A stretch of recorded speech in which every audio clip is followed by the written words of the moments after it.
અમરે વારસો ગુણાતીત થી સતત ચાલતો શ્રી હરિ તણો ભગતજી અને શાસ્ત્રી યોગીજી પ્રમુખ સ્વામીને શ્રી મહંતથી પ્રમુખ સ્વામીને શ્રી મહંતથી શોભે સૌમ્ય મુખારવિંદ હસતુ નેણે યમી વર્ષતા વાણી છે મહિમા ભરી મૃદુવળી હૈયે હરી ધારતા યોગી રાજ પ્રમુખજી હૃદયથી જેના ગુણે રીજતા વંદો સંત મહંત સ્વામી ગુરુને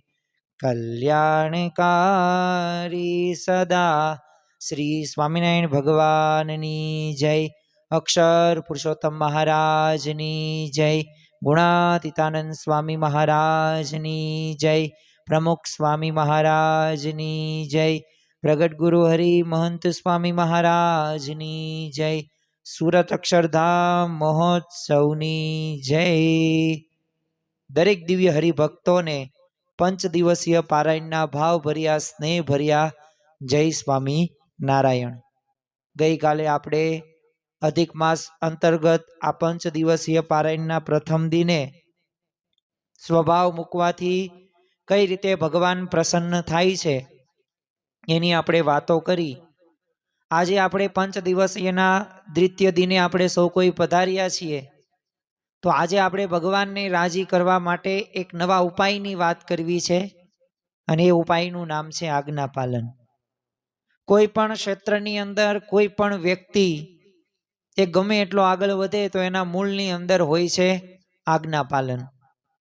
બ્રહ્મ સ્વરૂપ પ્રમુખ સ્વામી મહારાજ પણ ઘણી વખત કહેતા. એમને એક વખત એક યુવકે પ્રશ્ન પૂછ્યો કે તમારી પ્રગતિનું રહસ્ય શું? અને ત્યારે પ્રમુખ સ્વામી મહારાજે કીધું, અમારી નહીં, કોઈ પણ ક્ષેત્રની અંદર કોઈ પણ વ્યક્તિની પ્રગતિનું જો મુખ્ય કોઈ કારણ હોય ને તો ગુરુની આજ્ઞાનું પાલન, ગુરુના વચનમાં વિશ્વાસ રાખીને મંડી પડવું.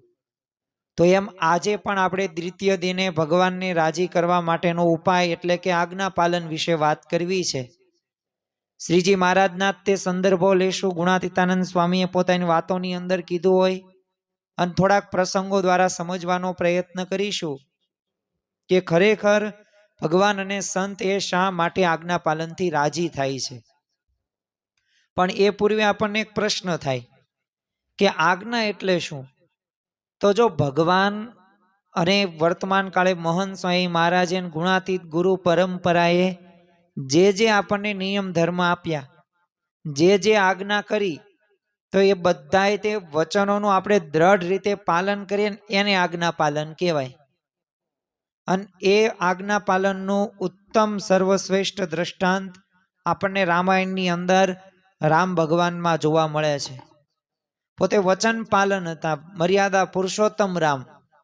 એ રઘુકુલ રીત સદા ચલી આયે, પ્રાણ જાય પણ વચન નો જાય. એ દશરથ રાજાએ તો કહ્યું પણ નહોતું, છતાં પણ જો એ 14 વર્ષના વનવાસ માટે પોતે તૈયાર થઈ ગયા. શા માટે? કારણ કે રઘુકુળની રીત હતી. એ આજ્ઞા પાલનની અંદર ભગવાન રામનું આપણે નામ યાદ રાખીએ છીએ તો એના મૂળની અંદર શું છે? એના મૂળની અંદર એક જ બાબત આવે છે કે આપણી રીત કઈ છે? આપણી રીત છે કે નિયમોનું વચનનું પાલન કરવું. તો એમ આપણે પણ ભગવાન સ્વામિનારાયણના આશ્રિતો હોઈએ અને જો આપણે નિયમોનું પાલન કરીએ નહીં તો સમજી રાખવાનું કે આપણને ભગવાન અને સંતનો રાજીપો પ્રાપ્ત થશે નહીં. જો ભગવાન સ્વામિનારાયણ તો પોતે કહે છે કે પંચ વર્તમાન રૂપી જો આજ્ઞા સંપૂર્ણ પાળે અને એમાં કોઈ રીતે ખોટ ન આવવા દે ને તો એના ઉપર ભગવાન અને સંત શું થાય છે? પ્રસન્ન થાય છે. અને સંતો અને ગૃહસ્થો માટે પણ જો જે પંચ વર્તમાન રૂપી આજ્ઞા પાલન કરેલી છે તો એનું આપણે પાલન કરવું જ જોઈશે. અને એ પાલન કરીશું તો જ તે રાજીપો પણ આપણને પ્રાપ્ત થશે.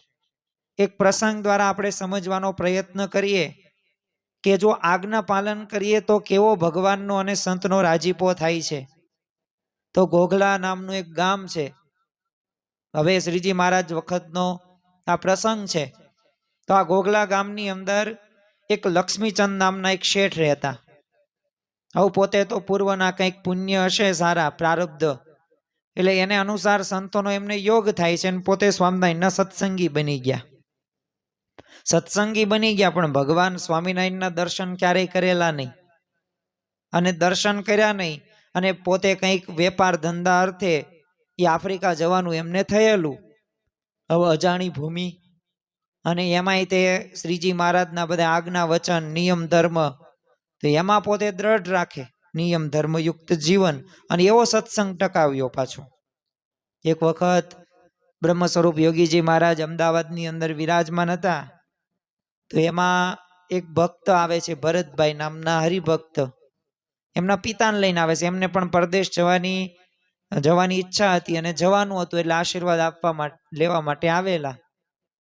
તે યોગી બાપા પાસે આવ્યા, આશીર્વાદ લીધા. એટલે યોગી બાપાએ કીધું કે ત્યાં છે ને બરાબર પાક્કી રીતે નિયમ ધર્મનું પાલન કરજો, આડોળું કંઈ કરતા નહીં. ત્યાં ભરતભાઈના પિતા સાથે હતા ને એમને શું કીધું કે બાપા અમારે 3 પેઢીનો સત્સંગ છે, એટલે અમને તમારે કંઈ કેવું ન પડે.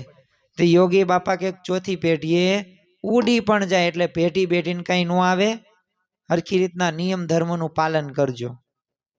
તો જો એટલે પ્રમુખ સ્વામી મહારાજ કહે છે કે ધર્મના બંધન એ બંધન નથી પણ મુક્તિના સાધન છે.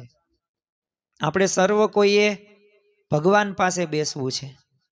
આપણે સર્વ કોઈએ મહંત સ્વામી મહારાજની સેવા કરવી છે. તો કઈ રીતે આપણે સેવા કરી શકીએ? અખંડ તો આપણે રહી શકવાના નથી. તો જો એમની આજ્ઞા રહીને એ જો આજ્ઞા પ્રમાણે આપણે કરીશું તો આપણે એમની નજીક જ છીએ. એટલે જો ગુણાતીતાનંદ સ્વામીએ પણ પોતાની એક વાતની અંદર કીધેલું જ હતું ને કે આજ્ઞામાં જો રહે ને તો આમાં ઢોલિયા પાસે છે, જો આજ્ઞામાં ન રહે તો ઢોલિયા પાસે છે ને તોય લાખ ગાંવ દૂર છે. આપણે મકર સંક્રાંતિના દિવસે પતંગ ચગાવતા હશું બધાય, પણ તમને ખબર છે કે પતંગ ક્યાં સુધી આપણી પાસે રહે? કે જ્યાં સુધી એ દોરી સાથે જોડાયેલી હોય. દોરીથી કટ પતંગ ક્યાં જાય ખબર પણ ન પડે, પત્તોય ન પડે. તો એમ છે ને ભગવાન પણ નિયમ ધર્મ રૂપી આજ્ઞા પાલન રૂપી દોરીથી બંધાયેલા છે. અને જો બાંધવા માટે આપણે જો પ્રયત્ન કરીશું તો ભગવાન તો બંધાવવા માટે તૈયાર જ છે, પણ આપણે એવી તૈયારી દાખવવી પડે. તો એવી જ રીતે આ ઘોઘલાના લક્ષ્મીચંદ શેઠ હતા. એ પોતે નિયમ ધર્મયુક્ત જીવન જીવે અને આફ્રિકામાં ગયા પણ ફેલ ફિતુર કંઈ કરે નહીં. નિયમ ધર્મ જ તે, બસ ભગવાનની આજ્ઞા પ્રમાણે મારે જીવન જીવવું, આ જ વિચાર. તે થોડાક દિવસો પસાર થયા, કમાણી ચાલુ થઈ ગઈ. તે પોતે સ્વામિનારાયણની નિયમ ધર્મ દ્રઢ પાળીને પોતે બધાના દિલ તો જીતી લીધા અને જીવનમાં નેકી અને નીતિ જોઈને તો એના શેઠ હતા. તો એ શેઠે પણ મુખ્ય મુનિમ તરીકે આ લક્ષ્મીચંદ શેઠની નિમણૂક કરી દીધી. એકવાર શેઠ તો ગંભીર બીમારીમાં સપડાઈ ગયા. તે માંદા શરીર ઉપર એમણે નોકરી ધંધે જવાનું જ તોય રાખ્યું, પરંતુ પરિસ્થિતિ એટલી બધી વણસતી ગઈ ને એટલે બીમારીઓ તો વધુ પકડ લઈ ગઈ. એટલે એક દિવસ પોતે દુકાને ન આવ્યા. એટલે શેઠને ચિંતા થઈ કે આ ગયા ક્યાં મુનિમ? એટલે તપાસ કરી તો બીમાર લક્ષ્મીચંદની ખબર કાઢવા માટે શેઠ એના ઘરે જાય. એટલે લક્ષ્મીચંદ શેઠની હાલત જોઈને કીધું, ભલા માણસ, રોગથી તું ઘેરાઈ ગયો તો હજી સુધી દવા કેમ નથી કરાવી? તો હું દવાની વ્યવસ્થા કરાવી દઉં છું. તો બોલો, શેઠ પોતે જાતે પોતે દવાની વ્યવસ્થા કરવા માટે જાય છે અને દવાની અંદર લાવે છે દારૂ. હવે સ્વાભાવિક પંચવર્તમાન રૂપી દારૂ, માટી, ચોરી, અવેરી, વટલવું ને વટલાવવું નહીં. તો આ પંચવર્તમાન રૂપી નિયમની વાત મહારાજે આપણને કરેલી. તો લક્ષ્મીચંદ શેઠે દારૂ જોયે એટલે શેઠને કહી દીધું કે શેઠ દારૂ રેવા દો. તોય તે શેઠે આગ્રહપૂર્વક કીધું કે જો દારૂ નહીં પીવો ને તો આના વગર તમે સાજા નહીં થાવ. હવે આવી પરિસ્થિતિ આપણા જીવનની અંદર આવે તો આપણી પસંદગી કઈ હોય? દારૂ જ હોય ને. નિયમ ધર્મ દ્રઢતાથી પાલન કરવાની આપણી તૈયારી હોતી નથી. પણ આ લક્ષ્મીચંદ શેઠ ના પાડી. તે લક્ષ્મીચંદની શેઠમાં આંખોમાં તો નિશ્ચય તો હતો જ તે, અને કહી દીધું શેઠને કે જો ભગવાન સ્વામિનારાયણની આજ્ઞા છે એટલે દારૂ તો નહીં જ પીવું. તે સામે શેઠ કે અહીંયા ક્યાં ભગવાન દેખાય છે ને ક્યાં જોવે છે, અત્યારે તું પી લે કઈ ખબર નહીં પડે. તોય તે લક્ષ્મીચંદ શેઠે કીધું ભગવાન તો બધે છે ને મને જુએ છે, અને જો હું આજ્ઞા લોપું ને તો ભલે સ્વાભાવિક રીતના મહારાજનો કુરાજીપો મને મળશે, અને એટલું જ નહીં કે આજ્ઞા લોપવાથી એ શરીર ભલે પડી જાય પણ હું છે ને આજ્ઞાનો લોપ કરીશ એ નહીં. ખરેખર જો આવા હરિભક્તો હોય ને એના ઉપર જ તે ભગવાનનો અતિશય રાજીપો થતો હોય. બાકી જો નિયમ ધર્મની અંદર જો આપણે 40, 50, 60, 70% કરતા હોય તો એનાથી રાજીપો નથી વરસતો, અને આવી ખુવારી હોય ને તો જ તે ભગવાન એ પ્રસન્ન થાય છે. એટલે શેઠે તો તોય આગ્રહ ચાલુ જ રાખ્યો, પણ તો સામે લક્ષ્મીચંદ શેઠે કહી દીધું કે હું દારૂ તો નહીં જ પીવું, ભલે શરીર મારું એ પડી જાય પણ દારૂ નહીં પીવું. એ ઓલા શેઠ કે શરીર હશે ને તો ધર્મ પડાશે અને લઈ લો, શક્તિ પણ આવશે ને ભૂખ પણ લાગશે, બાકી નહીં મટે તમને આ. હવે લક્ષ્મીચંદ તો હવે દ્વિધામાં આવી ગયો, સંકટમાં મુકાઈ ગયો, કારણ કે દવાની તો જરૂર તો હતી જ તે. એટલે આમ તો આખા શરીરે ગ્રસ્ત તો થઈ જ ગયો હતો, અને દવા વગર કામ પણ નહીં થાય એવી કોપાયમાન થતા શેઠે તો માથે જ ઊભા થા. એટલે હવે તો ધીમે ધીમે લક્ષ્મીચંદ શેઠે કીધું કંઈ વાંધો નહીં, પણ રાતનો સમય છે, હું હમણે લઈ લઈશ તમ તાર સવારે. એટલે તરત તે શેઠ તો ભાઈ ત્યાંથી વહી જાય છે. એટલે એમને લાગ્યું કે આ પોતે એ દારૂ પી લેશે, પરંતુ થોડોક સમય થયો અને તરત વિચાર આવ્યો કે નહીં, ભગવાનની આજ્ઞા વિરુદ્ધ શરાબનું એક પણ ટીપું ન લેવાય. અને આ વિચારથી એ પોતે નથી લેતા. અને પછી તો ઓલા શેઠ તો વહી ગયા, પણ તોય તે આ લક્ષ્મીચંદ શેઠે એ દારૂ ન લીધો. જો દવા તરીકે જ લેવાનો હતો પણ છતાં ન લીધો. અને તરત તે પોતે શ્રીજી મહારાજના એ ભજન કરતા કરતા ખોવાઈ ગયા. હવે મધ્યરાત્રિ થઈ ગઈ, અને ત્યાં જ તે અચાનક બાણે ઠક ઠક એવો અવાજ આવ્યો. તે લક્ષ્મીચંદ શેઠ તો અશક્ત અવાજે કીધું કોણ? અને ત્યાં જ તે એક પ્રકાશ સાથે ભગવાન સ્વામિનારાયણ પોતે, તમે વિચાર તો કરો કે પોતે મહારાજ અહીંયા ગઢપુરની અંદર હોય છે, અને ગઢપુરથી આફ્રિકા પોતે ગયા. તો આવું સત્સંગના ઇતિહાસની અંદર આપણને ભાગ્યે જ તે જોવા મળે છે, અને આવો જ આ એક પ્રસંગ છે. તો શ્રીજી મહારાજ એ આફ્રિકા ગયા, લક્ષ્મીચંદ શેઠના ઘરની અંદર જ્યાં ઉતારો તો ત્યાં. અને એટલું જ નહીં, હવે તો સામે લક્ષ્મીચંદ શેઠે ભગવાનને જોયા પણ એ તો કઈ ઓળખતા નહોતા. એટલે કીધું તમે કોણ છો? તે સામે કે તું જેનું ભજન કરે છો ને એ હું પોતે છું. અને તરત તે પછી તો એ શુદ્ધ પ્રેમ અને પ્રાર્થના એ લક્ષ્મીચંદ શેઠે ભગવાનને કરી, નમ્રતા દાખવી અને દ્રાક્ષાન દંડવત પ્રણામ પણ કરે. અને સ્વામિનારાયણ ભગવાને કીધું કે આજે તારી નિયમ ધર્મની આજ્ઞા પાલનની દ્રઢતા રહીને એ જોઈને હું અહીંયા આવ્યો છું. અને જો આ તું તુલસી અને મીઠું આ ખાઈ લે, મટી જશે. અને પછી તો લક્ષ્મીચંદ શેઠે એ પોતે તુલસી અને મીઠું જમી પણ લે છે. અને મહારાજ બીજી પણ ભલામણ કરે છે કે હવે દેશમાં આવો ને ત્યારે ગઢડા આવજો, ત્યાં આપણે મળીશું. તો મહારાજ તો અદ્રશ્ય થઈ જાય. અને પછી તો અંગો અંગની અંદર એવી સ્ફૂર્તિ આવે છે ને કે આમ નખમાંય રોગ ન રહ્યો લક્ષ્મીચંદ શેઠને. અને થોડાક જ સમયની અંદર હવે એમને નક્કી કર્યું કે હવે આપણે અહીંયા રહેવું નથી. હવે તો જેટલું જીવન વધ્યું ને એટલું આપણે ભગવાનનું ભજન કરવું છે અને સેવા કરવી છે. એટલે ઓલા જે શેઠ હતા એને વાત કરી, પણ એને તો ના જ પાડી કે હું તને પગાર વધારી દઉં, પદ આપું, પણ નહીં. કારણ કે નીતિમત્તા અને પ્રામાણિકતાથી લક્ષ્મીચંદ શેઠે આ મુખ્ય એ જે હતા શેઠ એનું દિલ જીતી લીધેલું હતું. પણ તો એમને નક્કી કર્યું કે નહીં, હવે મારે ગઢપુર જવું છે અને ભગવાન સ્વામિનારાયણની એ ભજન કરવું છે ને દર્શન કરવા. અને પોતે ભારત આવે છે ને સીધા ગઢડા જાય છે, અને પોતે શ્રીજી મહારાજના ચરણોની અંદર આમ નમી પડે છે.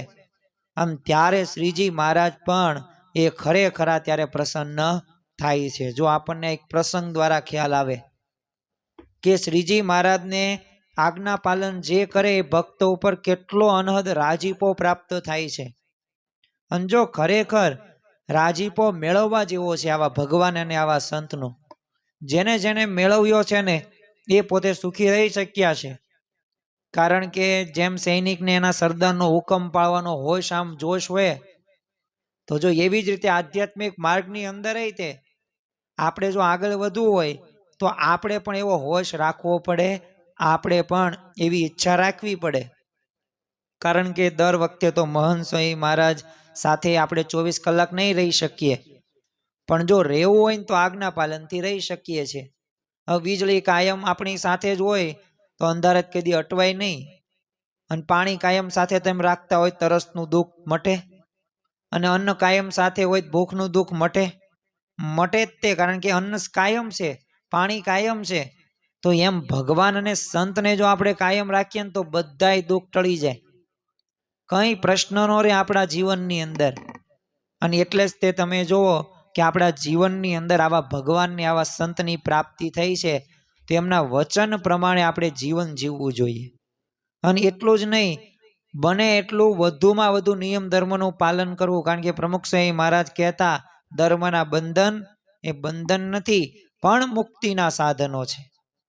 મુક્તિ તો આપણે સર્વ કોઈને મેળવવીશ, પણ એમના મુક્તિ નહીં મળે. એના માટે શું જરૂરી છે? એના માટે જરૂરી છે આજ્ઞા પાલન, અને એ આજ્ઞા પાલનથી શક્ય છે. થોડાક આપણે શ્રીજી મહારાજના પણ ચરિત્રોની વાતો કરીએ, થોડાક વચનામૃતના પણ સંદર્ભો લઈએ. ગુણાતીતાનંદ સ્વામીએ પણ પોતાની વાતોની અંદર એ ભગવાનને રાજી કરવાની એ વાત કરેલી છે. અને આપણી સર્વ કોઈની અપેક્ષા છે કે આપણે ભગવાનને પ્રસન્ન કરવા છે. તમે જુઓ કે ગરડા પ્રથમના 78ના વચનામૃતની અંદર આધારાનંદ સ્વામી શ્રીજી મહારાજને એક પ્રશ્ન પૂછે છે, અને આ પ્રશ્ન પણ કેટલો જરૂરી છે કે કેવી રીતે વર્તીએ તો ભગવાન અને ભગવાનના સંત પ્રસન્ન થાય. હવે અહીંયા બેઠેલા આપણી દરેકની ઈચ્છા છે કે આપણે ભગવાન અને સંતને પ્રસન્ન કરવા છે. તો શ્રીજી મહારાજે ત્યારે જણાવેલું કે પંચ વર્તમાન સંપૂર્ણ રાખીને એમાં કોઈ રીતે ખોટ આવવા દેવી નહીં, તો ભગવાનને ભગવાનના સંત પ્રસન્ન થાય, એમાં લેશ માત્ર પણ સંશય નહીં. તો લેશ માત્ર પણ જો સંશય આપણે ન રાખવો હોય તો એવી શ્રદ્ધાથી વિશ્વાસથી પંચ વર્તમાનના નિયમો આપણે પાલન કરીએ તો રાજીપો મળે.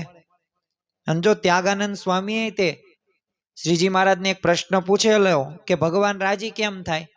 કારણ કે આપણે તો અહીંયા 5 દિવસ સુધી એ ભગવાનને રાજી કરવાના જ ઉપાયોની વાત કરવાના છે. કારણ કે ભગવાન એનાથી જ રાજી થવાના. અને વિચાર એવો રહ્યો ને કે જે રાજીપાનો, તો એટલે જો નિષ્કવાન સ્વામીએ શું કીધું કે બીજા રાજી કુરાજીએ કરી નવ વણસે સુધરે વાત, એથી નથી સુખ મળવા ટળવા જોઈએ હરી રાજી રળિયાત. એ મીરાબાઈએ પણ આ જ શબ્દો કીધા છે કે રાણાજી રૂઠશે તો રાજ તજવશે, પ્રભુજી રૂઠે તો મરી જઈશું.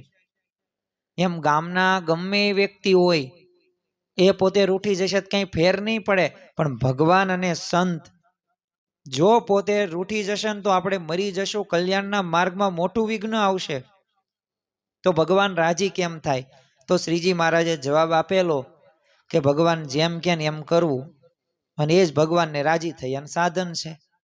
તો આપણે થોડીક અંતરદ્રષ્ટિ કરવાની છે કે આપણને જે આજ્ઞા આપવામાં આવે છે, આપણને જે નિયમ આપવામાં આવે છે એ પ્રમાણે આપણે જીવન બનાવીએ છીએ.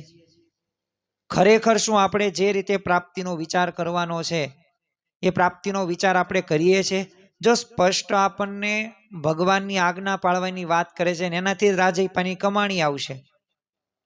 11માં તમે જુઓ કે શ્રીજી મહારાજે તે ઘણી બધી વખત વાતો આપણને કરેલી છે. એકવાર શ્રીજી મહારાજે લટુરિયા બાવાના વેશે દર્શન દઈને ગુણાતીતાનંદ સ્વામીને માત્ર એટલું જ કીધેલું કે સાધુરામ પેટ બહુ તગેશ અને દૂધ ખાધામાં એવું લાગેશ.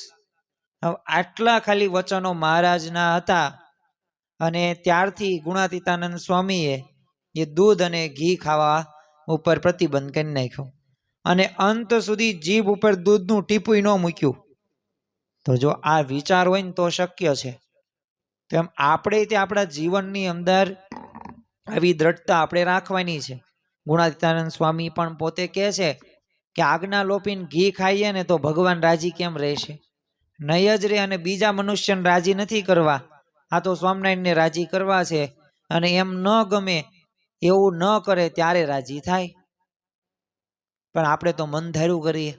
તો મન ધાર્યું કરવાથી ભગવાન અને સંતનો એ રાજીપો આપણે પ્રાપ્ત નથી કરી શકતા. 1958ની સાલમાં છે ને અન્નકૂટ પહેલા શરદ પૂનમના સમય એની તૈયારી કરવા છે ને યોગીજી મહારાજ સાથે બધા ફરતા યુવકોને ગોંડલ વહેલા મોકલ્યા. એટલે પછી યોગીજી મહારાજ ગોંડલ પધાર્યા એટલે શરદ પૂનમ ને દિવાળી ને અન્નકૂટોત્સવનો બહુ એમને લાભ આપ્યો. અને એમનું પ્રિય સ્થાન યોગી બાપાનું ગોંડલ હતું.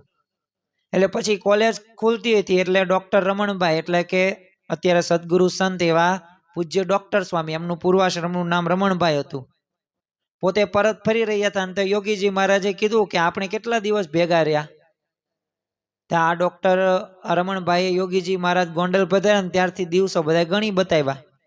તો યોગીજી મહારાજ કે તમે અહીંયા વહેલા આવી સેવા કરી એ દિવસો કેમ ન ગણ્યા? તે એમને શું કીધું કે એ વખતે આપ અહીંયા નહોતા ને એટલે.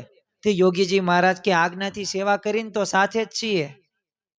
તો જો યોગી બાપાના એ મત અનુસાર રમણભાઈ જે દિવસથી આજ્ઞા પાળીને ગોંડલ આવીને સેવામાં જોડાયા એ દિવસથી યોગી બાપા સાથે જ હતા. તો એમ આપણે પણ જે સેવા ભક્તિ કરીએ, નિયમ ધર્મની આપણામાં દ્રઢતા આપણે રાખીએ તો એ ભગવાન આપણી સાથે જ છે. પછી કાંઈ અગાઉથી કે એ રીતે કાંઈ આયોજન ન્યાક જઈએ આપણે તો જ તે ભગવાનનો સમાગમ કર્યો, સંતનો સમાગમ કર્યો એમ નહીં. જેટલું આજ્ઞા પાલન એટલું વધુમાં વધુ એ આપણને ભગવાનને સંતનો રાજીપો મળવાનો છે. એટલે ખરેખર આ વિચારોને આપણા જીવનની અંદર આપણે આત્મસાત કરવાના છે. અને ગુણાતીતાનંદ સ્વામી બીજી એક વાતની અંદર કીધું કે દિવસે સૂવું નહીં એમ લખ્યું તે કોઈએ ઠીક પડ્યું નહીં તો મહારાજે કાઢ્યું નહીં. કારણ કે રીજે ખીજે ઓરસે સરે ન બિગડે કામ, તુલસી મેરે ચાહીએ રાજી સીતારામ. એટલે જૂર રૂપમાં રહેવું ને જેટલી આજ્ઞા લોપાશે ને એટલું દુઃખ આપશે, અને જેટલી આપણે નિયમ ધર્મની દ્રઢતા છે એટલું વધુ સુખ. અને શ્રીજી મહારાજે તે ગઢડા મધ્યના 34મા વચનામૃતની અંદર કીધું છે કે મારા જેવો જો આનંદ લેવો હોય તો મારા વચન પ્રમાણે જીવન જીવજો તો મારા જેવો આનંદ આવશે. અને જો આજ્ઞાની લોપ કર્યો તો પછી દુઃખ, દુઃખ અને દુઃખ. અને જે વિમુખ છે કે જે સત્સંગી નથી તો એના જીવનની અંદર સુખ દુઃખ આવે છે ને તો એના કર્મને આધારિત આવે છે. એટલે આપણા જીવનની અંદર આજ્ઞાનો લોપ ક્યારેય કરવો નહીં. અને આજ્ઞા પાળવાથી ભગવાન રાજી થાય જ છે. અને ગુણાતીતાનંદ સ્વામી એટલે જ તે એક પ્રસંગ આપણને ઘણી વખત એમની વાતોની અંદર આપણે સાંભળેલો હશે કે ભગવાનને રાજી કરવા સારું ભોય પથારી કરી છે અને જેતલપુરમાં એ ધાબો ઉખડી ગયો હતો એટલે એકલા કાંકરા દેખાતા, પણ અમે પાથરા વિના સૂતા હતા ને એટલે હું કઈ આવી નહીં. એટલે મુક્તાનંદ સ્વામી અમને કીધું કે કટવેડો પાથરીને સુવો. પણ ગુણાતીતાનંદ સ્વામી એમને શું કીધું તમે પાથરો તો હું પાથરું. તે મુક્તાનંદ સ્વામી કે મહારાજની આજ્ઞા નથી ને તમે તો નવા છો એટલે પાથરો. અને ત્યારે ગુણાતીતાનંદ સ્વામીએ કીધું કે તમારે મોક્ષનો ખપ છે ને અમાન નથી. પછી તો જો કાંકરા ઉપર સૂતા એવો અભ્યાસ પાડ્યો તે કાંઈ થયું નહીં. તો એમ જો ગુણાતીતાનંદ સ્વામીએ પણ એ મહારાજની આજ્ઞા પ્રમાણે જીવન જીવ્યા છે અને એનાથી જ તે રાજીપો મળે છે. ઘણી વખત એમને એમના ઉપદેશોની અંદર આપણને જણાવ્યું છે કે પરપોદેશમ પાંડિત્યમ. એવું નથી કાંઈ કે નકરા બધાના ઉપદેશ આપવાના પણ પોતાના જીવનમાં ન હોય. આપણી ગુણાતીત ગુરુ પરંપરાની આ તો એક મુખ્ય વિશેષતા છે કે પોતે વર્ત્યા છે અને પછી વર્તાવ્યા છે. પણ સતત એ આપણે વિચાર રાખવાનો છે કે મારે ભગવાન અને સંતને રાજી કરવા છે. અને તમે જુઓ કે જે પણ એમના યોગની અંદર આવ્યા છે ને એમને આવું જ તે માર્ગદર્શન ગુણાતીતાનંદ સ્વામીએ પણ આપેલું છે. ને આપણને મૂળ અનાદિ અક્ષર મૂર્તિ ગુણાતીતાનંદ સ્વામીના જીવન દ્વારા પણ ખ્યાલ આવે, કારણ કે એમના જીવનની અંદર એમને ચરિતાર્થ કરેલું છે. અને આપણી ગુણાતીત ગુરુ પરંપરા તમે જુઓ કે આજ્ઞા પાલનની અંદર એ પોતે શિરોમાન્ય પરાકાષ્ઠા સુધી પહોંચેલા છે.